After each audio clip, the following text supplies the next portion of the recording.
morning, Kessler family. I'm Brad Phillips. I'm here with Puppy Steps Training, and I have Sage with me today. We're going to be doing her demo. She's just hanging out in the crate right now. We'll let her out here in just a few minutes. But before that, I want to talk to you just about a few things special to Sage, as well as some of the further training in this transition period. After that, we'll let her out and we'll go through all 5 phases of our program. So Sage is a sweetheart. She loves affection. She always wants to be near you. She just wants pets. She's just very social that way, and just loves that affection. So that's going to be very important for you to give her that affection. That's going to allow this bond to take place, and she's going to feel secure, and especially during this next 2 to 4 weeks as she's transitioning. During this transition period, she's going to undergo a lot of stress, and so by building this relationship with you is going to help her ease that stress. And a couple different ways that you can really secure that bond. Once again, affection, praise, playing with her with toys, and then of course food is always a motivator, and she's going to help build that trust with you. But more so, the affection is how you're going to secure that bond.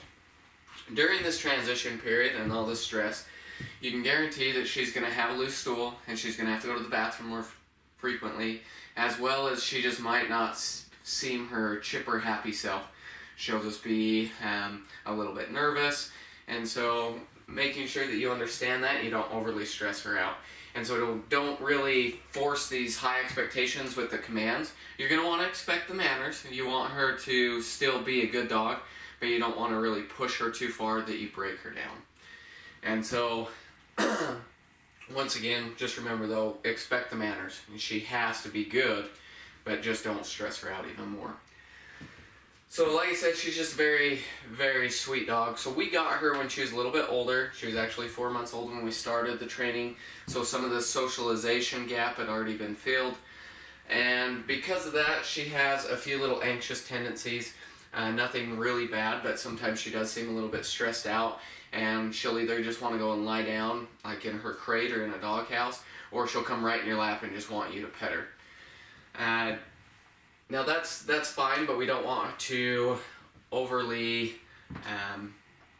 we don't want to solidify these feelings of nervousness that everything around her is going to hurt her or anything like that. So we really focus on, we'll help her feel secure, but also emphasize that I'm not worried about whatever's around. If there's something that's making her nervous, so she shouldn't be either.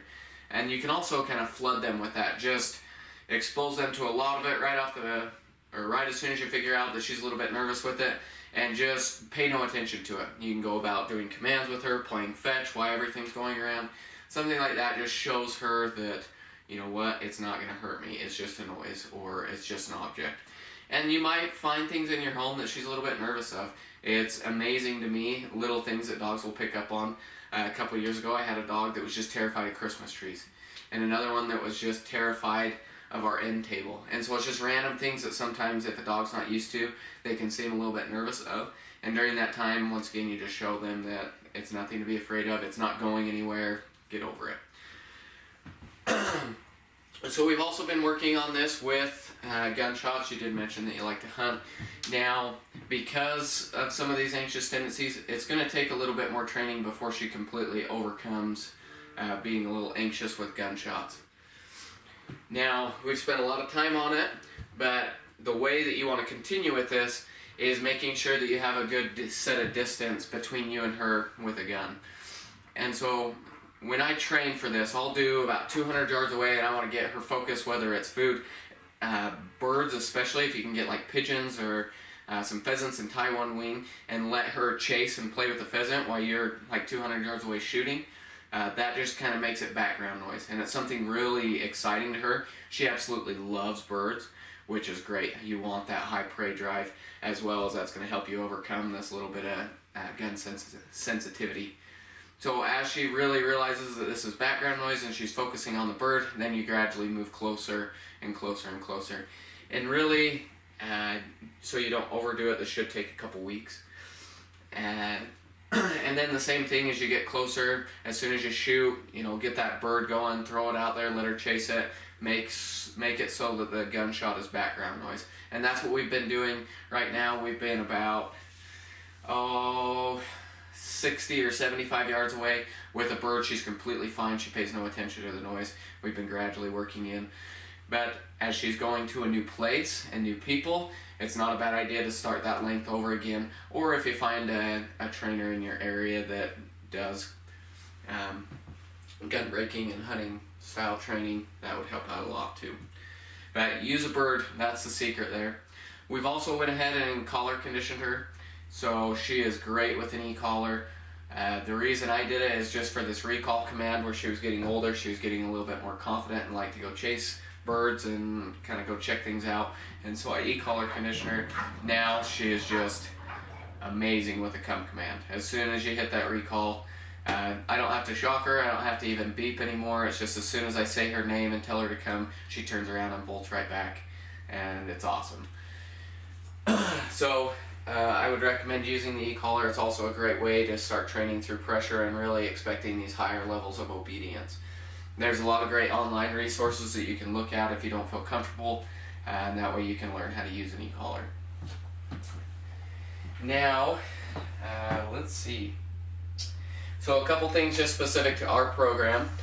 We are a positive-based reward program. We've been gradually lessening treat rewards with her as she gets older, but we do use treats as a reward. And it's really important to reward your dog, especially if you can be as close to 100% until they're about a year old. That way it solidifies as like muscle memory, and they just do it out of respect and out of reaction. But we don't always use a food reward. We do use affection as well as toys. Those three things are what she finds the most appealing, as well as she knows that anytime she hears our marker word that there is a reward coming, and that marker word is okay. On the other side of things, you do have to correct your dog. So we use the word no or nope, and I treat it somewhat like a misdemeanor felony. Regardless, if she says something wrong, she's going to get corrected, no matter how severe the behavior was. If it was something simple, like she broke a stay, I would tell her no and I'd have her do it again.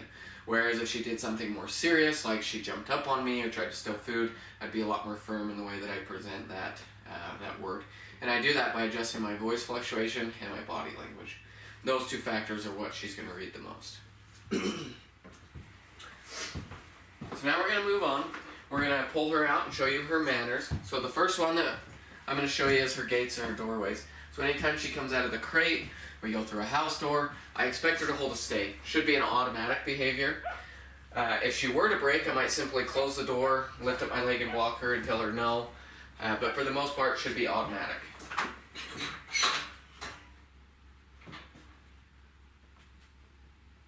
Okay, good girl. So I'm also going to hook a leash on her. I like to have her drag a leash around for the first little while. That way if I needed to correct her, I could.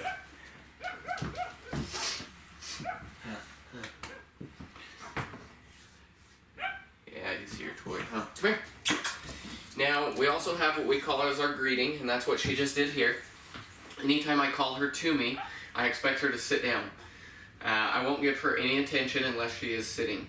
That way, one, it keeps her from jumping. It's basically a replacement behavior for that. The other thing is it gets her eye contact. And as soon as you have her eye contact, you know that you have her focus. Oh, yeah. Now, she does have one little quirk that when you do pet her, she likes to try and put her paws up on you like this. My dog does the same thing. They're kind of begging for attention. I just push it down and tell her off. But she, like, thrives off of affection, and so if you slow down, that's when she wants to put that paw on you, like, hey, don't stop. Oh, yeah, good girl. Now I'm going to show you her mealtime manners. So anytime I feed her, I expect her to hold a sit stay. So where she just sat down, I'm just going to ask her to stay.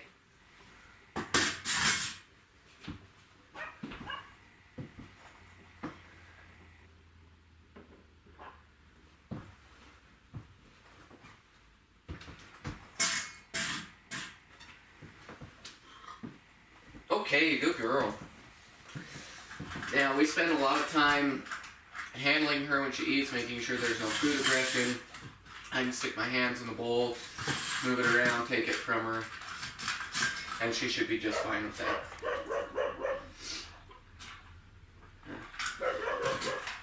And you can see I can lift it up, take it away. I could do it again if I want, but I want her to be very comfortable with me handling her while she eats. Good girl.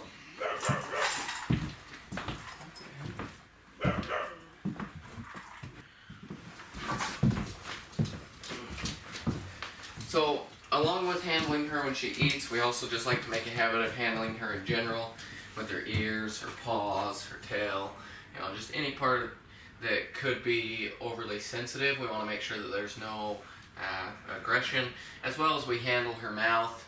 And when she's chewing on stuff, you can see I can put my hand in her mouth. She doesn't bite down on me. Want to just make sure that even with her own things, that she's not going to be aggressive towards me at all. And we're going to take her outside to the bathroom real quick. I'll come right back. Oh. Wait. Okay.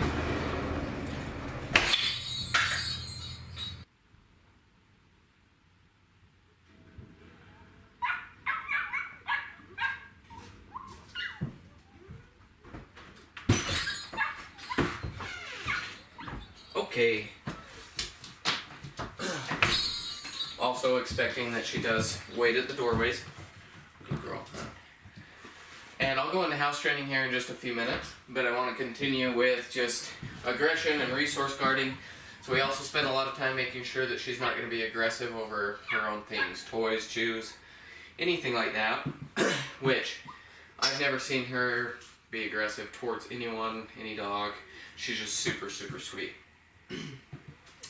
Sometimes, however, playful behavior can be mistaken for aggression, especially with children. So I make a rule that if kids want to play with my dog, they have to have a toy. That way, it acts as a barrier. She's going to go for the toy instead of like a pant leg or an arm. As well as if you get a child that's maybe a little bit nervous with a dog, they can then throw the toy and direct her away. Which she loves to play. Has a great toy drive. Drop it. Good girl. Good girl. And we've taught her to drop it on command. Drop it. Now, we work on this two different ways. I like to actually take it from them. And so I'll grab it while it's still in their mouth and then ask them to drop it like this. Well, she did it early. But I'll have a hold of it. Drop it. Good girl. Because I want my dog to bring the hand. Whereas the second way is if like she picked up something that you didn't want her to have, you also didn't want to touch, I could just say, Sage, drop it. Good girl. And I'm going to wait for her to drop it and look up at me. Huh. Good girl. That absolutely loves to play. Good girl. Drop it. Good girl. Now, we've also taught her to be very gentle with her mouth, especially when taking food. I don't want to feel her teeth at all, and so I always put it in the palm of my hand, and I can just tell her gently. I expect her to be very cautious taking the food out of my hand. This is also a great way to work on if she's being kind of jumpy.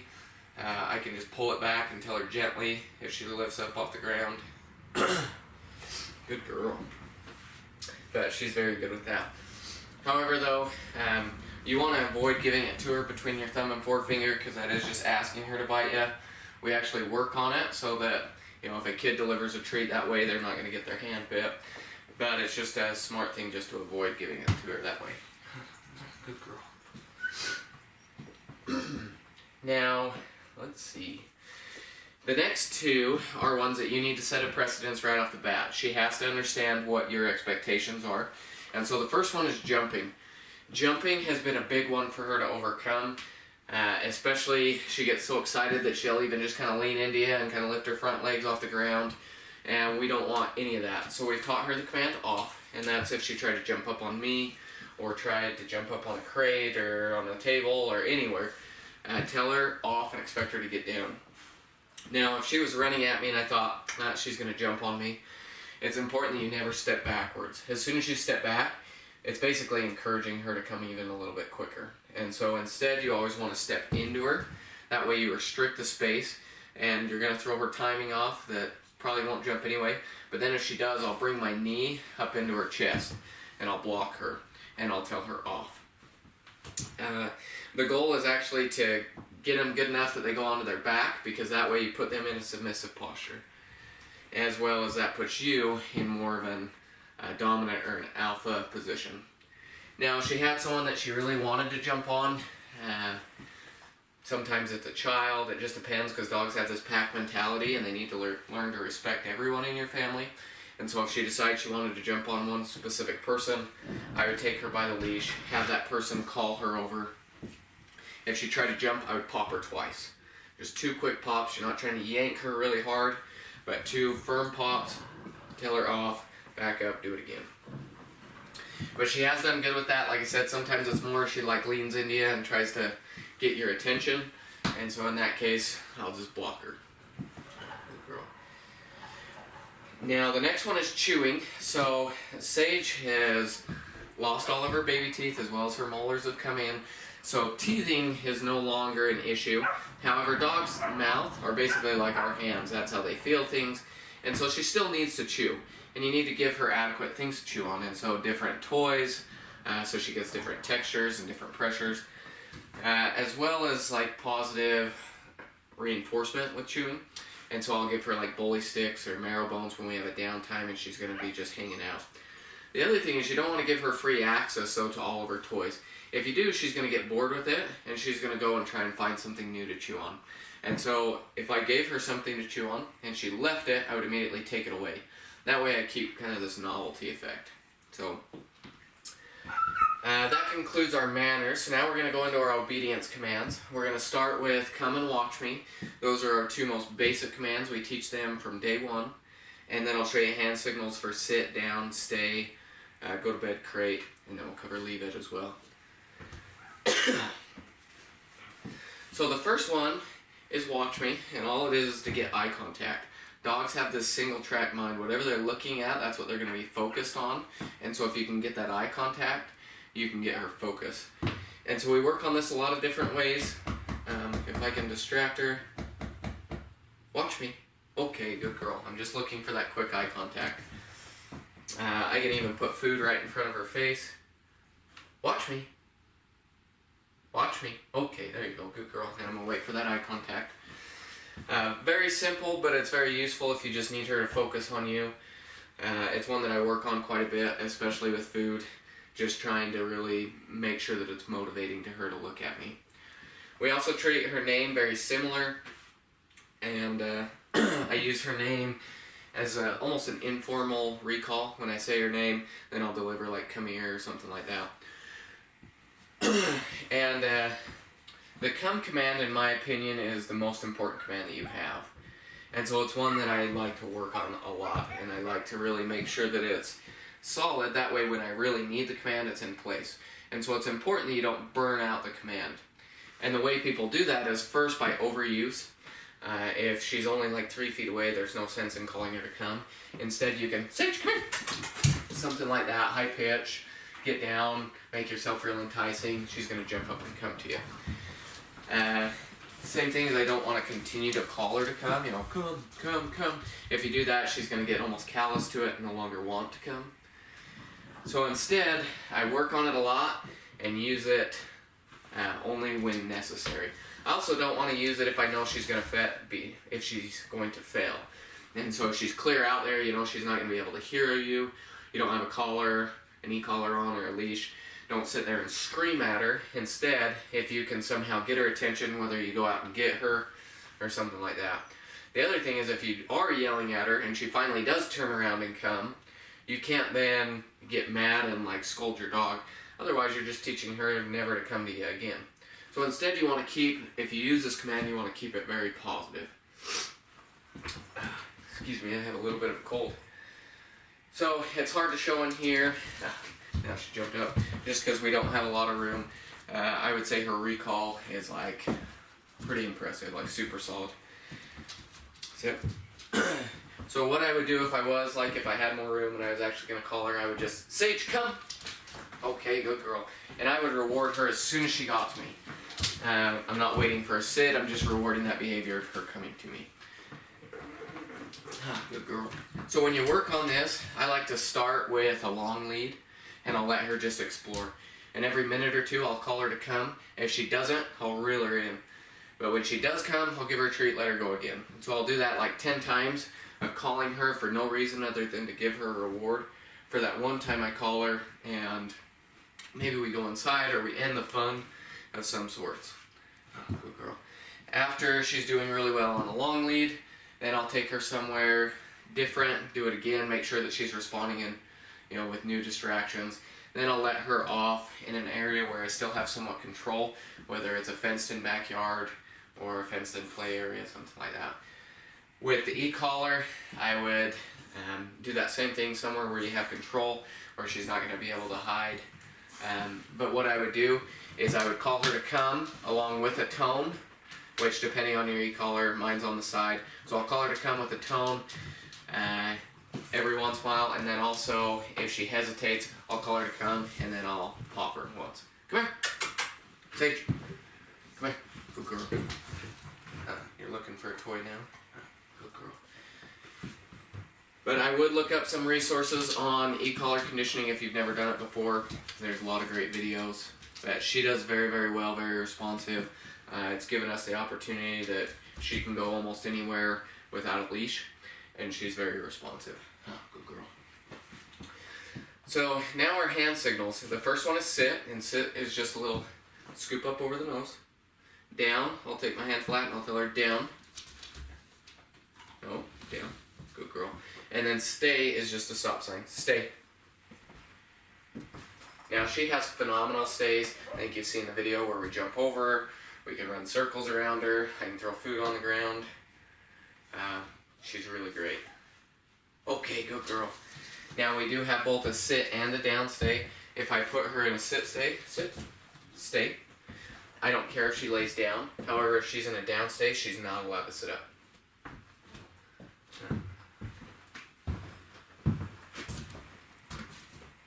Okay, good girl. Good girl.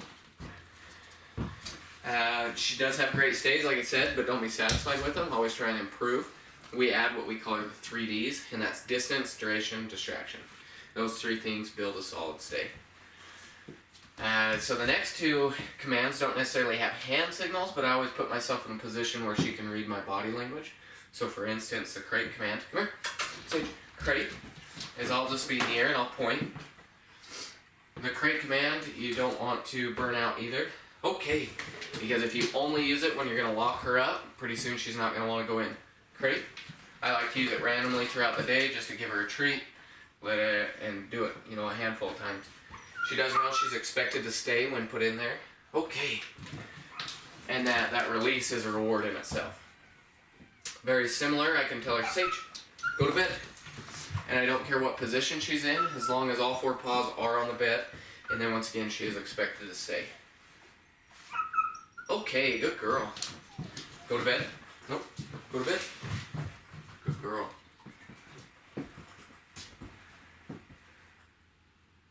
Okay, good girl.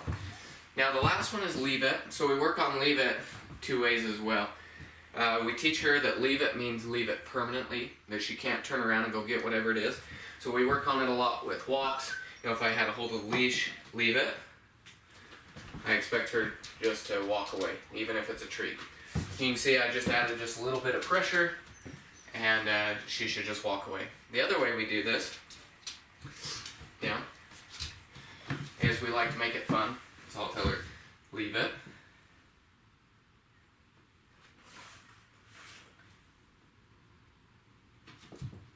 Leave it. Good girl, good girl. Okay, so I can do it with food, and we like to work up their arms, and I've been trying to get to her nose. She's not a huge fan of the nose yet, though. Oh, good girl. So that concludes our basic obedience section. Now I want to talk to you again just briefly about crate training, and then we'll do the house training. We're going to talk about crate training now, and I'm going to give her something to chew on here while we talk. Now, we've spent a lot of time making sure that she's comfortable in the crate, and she does very, very well. Right now, she's sleeping through the night, doesn't need any breaks, hasn't had any accidents in a long time. We put her to bed about 10, get her up about 6:30. She's also good to be in there 4-hour blocks during the day. She shouldn't make a noise, she also shouldn't have accidents. Now, with that being said, this is going to be a very stressful time, and so if she does start to whine in the crate, you got to look at it. There's 2 possibilities. One is if she's been in there a while, longer than an hour or two, she might need to go to the bathroom. So just quickly give her a break and then put her right back in. Make sure you don't allow her to come out and play and run around if she's been whining. I want to wait until she's quiet. The other thing is if you just barely put her in and she starts to whine. If that's the case, it's because, once again, she's stressed out, she doesn't want to leave your side. You have to ignore that. I will give her like a bully stick or a marrow bone, something to help her calm down. The other thing I might do is drape a blanket over it to feel more dark and secluded, and that way it'll just help her relax a little bit more. But besides that, she really shouldn't make a noise. She's been very, very good in the crate. Does an awesome job. Now, use the crate as an asset. It's a very important part of training. It gives you some security there that if you can't keep that 100% supervision on her, or you need to run somewhere, you can put her in the crate, and that way nothing gets destroyed or she doesn't have any accidents. So use it as an asset. Good girl. So now with the house training, we spent a lot of time on the house training. She's done very, very well. She will actually hold her bladder for a long period of time, and so she generally outlasts us. But also we've taught her to ring a bell when she does need to go to the bathroom, and that provides an outlet for her to be able to tell us. So our standard for our puppies is 2 hours. I want to make sure that they're going to be able to hold themselves and not need a break for 2 hours. She can go a lot longer than that, but with this transition, she's going to be under that stress. For the first 2 weeks, I wouldn't let her go longer than 2 hours unless she's in the crate. So give her adequate breaks. I'm going to show you how to transition the bells. She knows that they mean to go to the bathroom, and so it should be a relatively easy transition. The most important part here as she's in your home is that 100% supervision, that she has that, and that way she's not going to have an opportunity for an accident. Come here. So I just walk over, and I'll just stare at the bells, and I want her to ring them.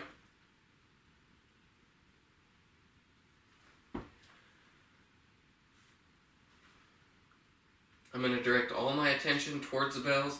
I'm not going to give her any eye contact. Okay. And when she touches it, I'll reward her. The first couple times, I just want her to ring a handful of times just so she sees the bells, she sees touching them, and being rewarded for it. Okay, outside. Good girl. As well as I'll start to emphasize the word outside, being our marker. And I'll let her ring it probably 2 more times. Okay, outside. Good girl. And on this one, I'm going to take her back out, even though I know she doesn't have to go to the bathroom.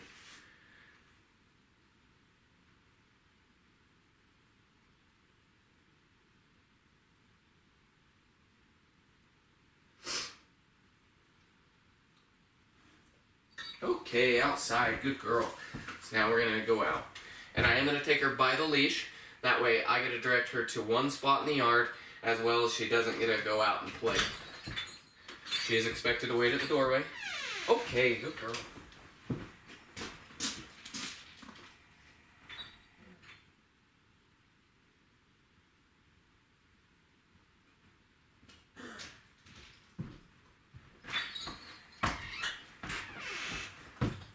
Okay.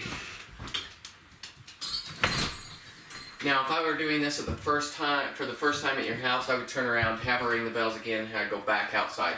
I would do that probably 4 or 5 times. That way you just get a lot of repetitions of her seeing the bell, ringing it, going outside, going to the bathroom. When I go outside, I'll give her maybe a minute or 2 to sniff around and go to the bathroom. If she seems too distracted with everything else, or she sits in front of you, I'll just turn her around and come right back in. If she doesn't go, I don't give her any attention, any reward, anything like that. However, when she does go, I'll be very positive. Okay, get outside, good girl, something like that. Make it super positive she went outside. Now, after you do this exercise, come here, Sage. Then I would set a timer, and I would take her to the bells and outside every hour, especially for the first 2 days. The exception there is if she's in the crate. You just don't want to give her that opportunity to have an accident. And that also gives her the repetitions of seeing the bell and going outside. After that first couple days, then I would start to lengthen it, go back up to 2 hours. Like I said, for the first 2 weeks, make sure she doesn't surpass that 2 hours. But after that, then you can gradually increase it again and expect her to start ringing it. Now also look for signs. If she starts sniffing real heavily, means she's probably got to go. If she starts spinning circles, grab the leash and run her outside. If she's been sleeping longer than an hour or two, she's going to have to go. Just take her outside. The other thing is she will have to go to the bathroom, generally within about an hour to 2 hours after eating. And so with her meals, I would keep her on this schedule, or keep her on somewhat of a schedule, because dogs do really well with routines. And so we like to feed her about 6:37 in the morning and 6 o'clock at night. And I've been feeding her right about 2 cups. Now, in the mornings, a little bit flexible. It's when we get her out. Come here. However, in the evening, I try and stick as close to 6 as possible. That way she has a good 4 hours to clear her system before we put her in the crate. The other thing is, as it gets warmer, you're going to want to give her free access to water. But as it's still springtime, it's still relatively cool, I would restrict her water for the first couple weeks. That way you don't overload her, and because she's already going to have to go to the bathroom more frequently, you might as well not make it worse. And so give her water with meals, and then like 4 other times throughout the day. If she's outside, you can give her unlimited access to water. If you do have any questions about the house training, please give me a call. I want to make sure that this transition is as smooth as possible. It is going to be a stressful time for her, and you guys are going to have to get acquainted with each other and build this relationship, but I want it to be as smooth as possible. But really, with the house training, the most important part is that 100% supervision. She just can't be out of sight, because that's when disaster happens, whether it's an accident or something getting chewed up. So 100% supervision, and she'll be great. So now we'll talk about our leash work. So we take them on 2 different types of walks. The first is a long lead or an off-leash walk. Until I know she's going to come to me every time, I keep her on that long lead, or I have the e-collar in place. Where we've done that e-collar and we spent so much time with her, she's allowed off-leash just about everywhere we go. She's done really well with that, but I do always have that e-collar there in case I need some pressure or just to ensure that she follows through. But that walk is really just for them to be a dog. I want them to run around and play and sniff and just have a good time. It's really great for their mental health, but at the same time I want to be working on something. And so generally that's that come command. We really work on that a lot. The second type of walk is our attention walk. That's if we're out in public or maybe a walk around the block. I want her to focus on me and not be pulling me down the street. Every once in a while I do want her checking in, and I will reward her for that. So we'll go outside and I'll show you that. It's important to remember real quick though that I do have 2 commands that you'll hear. So let's go is the first one, just signifies that we're moving. I'll also tell her that at corners, and then easy if she does start to pull. And if she does start to pull and I tell her easy, I will accompany that with 2 pops on the leash. Good girl. So let's go outside.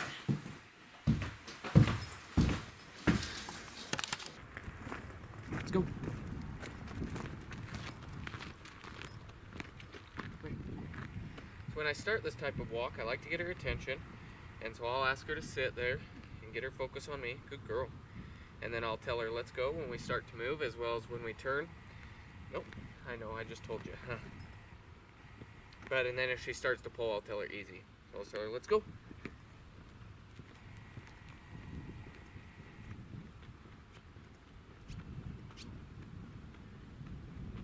Let's go.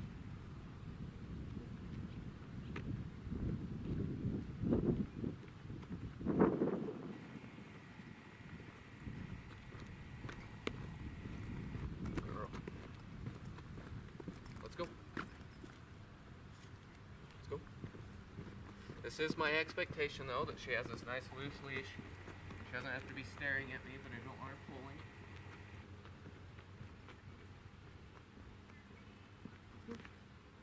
When I turn around, I'll tell her, let's go. Good girl. Now, if she were to start to pull, I tell her easy. And I expect her to turn around and put the slack back in the leash. Good girl, let's go. Let's go. Let's go. Now, if she got super distracted with something, I would do this quick. Let's go. And that way she has to keep her attention focused. Let's go. Or else she's going to get popped as she's out to the side or in front. I'm gonna pop her and just try and keep this attention and this focus. Good girl. Let's go. Good girl. But if you do have any questions, please let me know. Sage really is a sweetheart, and I think you're gonna love her. I think she'll make just a great family dog. And I hope you guys will send us some pictures and keep us up to date. Thanks.